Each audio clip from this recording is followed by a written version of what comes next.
Ideation and coming to terms with your own impending death.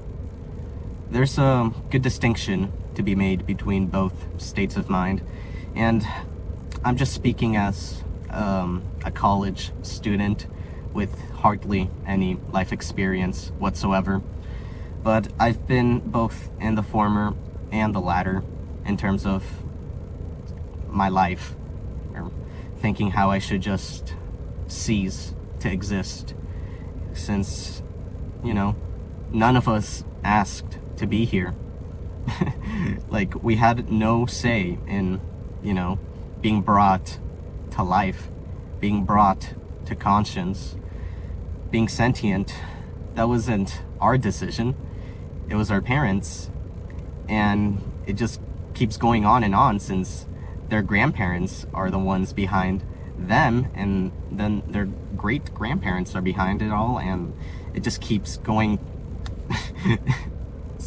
up until the very beginning, and it's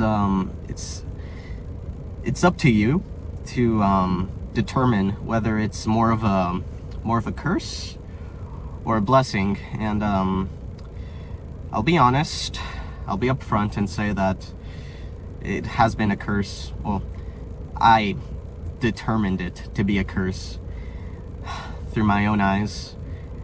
I deemed it that I should not be here at all. And I know it's a little dark, a little grim to, ponder upon such ideations. And it's not a mentally healthy place to be in.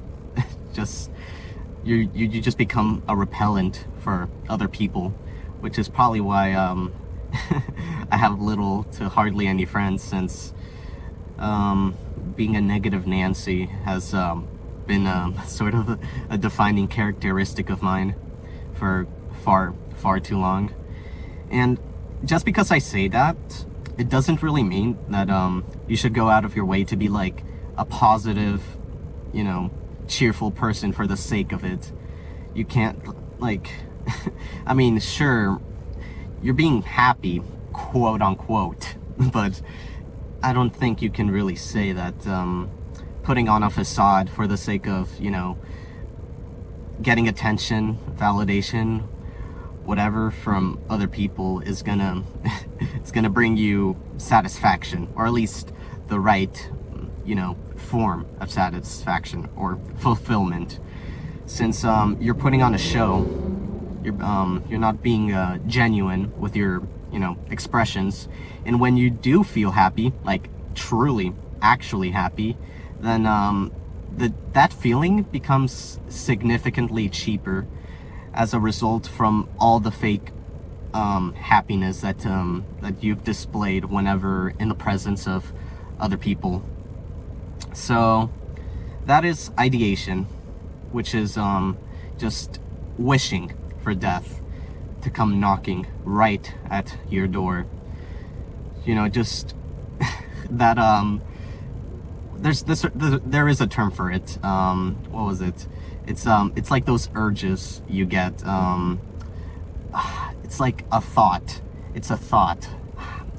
It's escaping me right now. I'm sorry. It's whatever. It'll come back to me later. It's the desire to walk towards the road with incoming traffic and having no respect for yourself. That's my definition of ideation.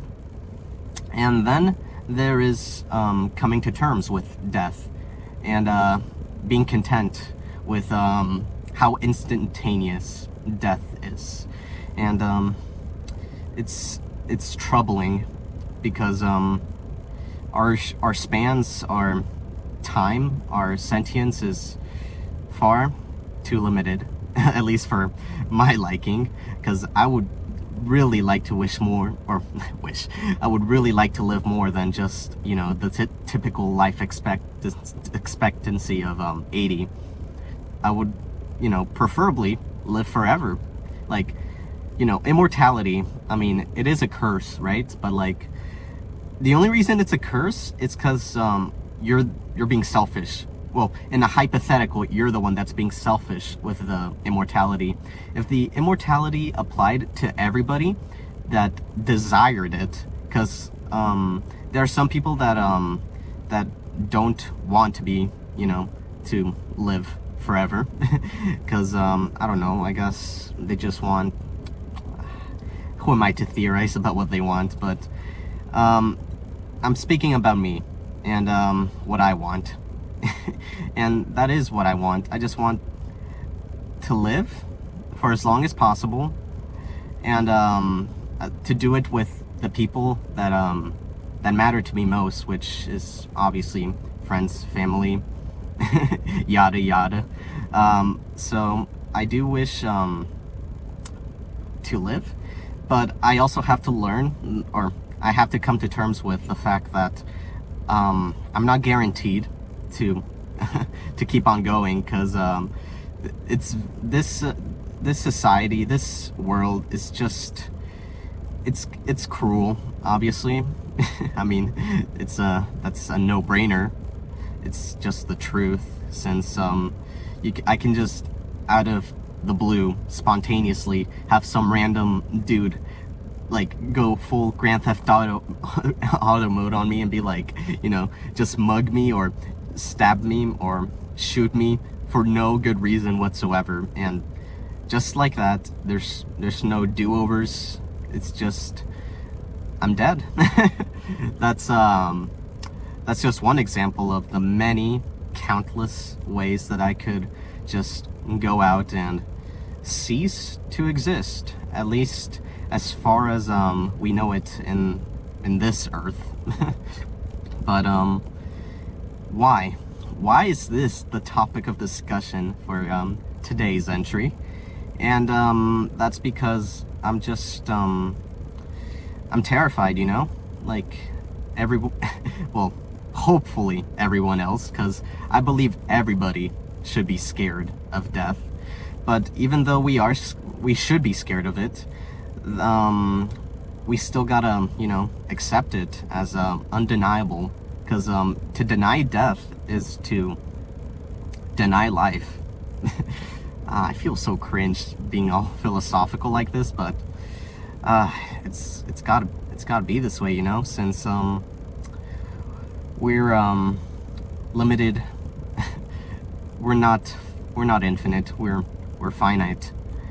We have expiration dates, and even though we do, we're not aware of our own expiration dates, meaning that you can just vanish into thin air, and nobody would would bat an eye, because eventually the people that care about you, they'll be like no longer exist. They'll cease all being whatsoever, and the only memory of you would be just written like documentation, or virtual documentation, if you live in the, you know, 21st and 20th century, you know. So that's why I'm doing these video journals, so that there's, you know, proof that I was once a person. It's, you know, a little scary, but these videos are gonna be the final you know, forms of proof that I even walked on this earth. So yeah, that's sort of my reasoning as to why I even bother with being weekly or trying to keep up a schedule when it comes to these. And I should add as a closer that as in terms of what has been going on with my current state of affairs, I was sick with strep throat since Friday, so I was bedridden up until Wednesday, and I missed on a bunch of assignments, and now I'm like a week and a half behind on my journals. So that's something I'm gonna have to work on actively during this coming weekend. And about that that what was it, escapade that I originally had last week with my admittedly alcoholic friends, that I sort of unintentionally denied, or the invitation. So that means and I didn't do it on purpose. I did it because I just, obligation, you know. I was like, I have too much homework, and to my surprise, they're, wow, I got to give them more credit. They're just there was no peer pressure. They were just like, hey, no worries. And I'm like, wow. I thought they would be more eager to, you know, to force me, but it makes me really really happy to call those people my friends, as troubled as they are, which even I'm not morally grandstanding. I'm way troubled. So I'm just very happy that that they backed off, and yeah, I'm happy currently, but it's not permanent, but I might as well cherish it while I can. So yeah, I'm gonna have to head on over and grind on my journal. So yeah, until next time, and thank you for listening as always, and I wish whoever comes upon these tangents the absolute best, because we deserve the best. As we just got to be grateful as well. We have to be, you know, humble. At least that's what I aspire to be. As difficult as it is to be humble, with how, you know, self-conceited we people are in nature, since we feel like we are the protagonists, but we're not. So yeah, on that note, thank you. Goodbye.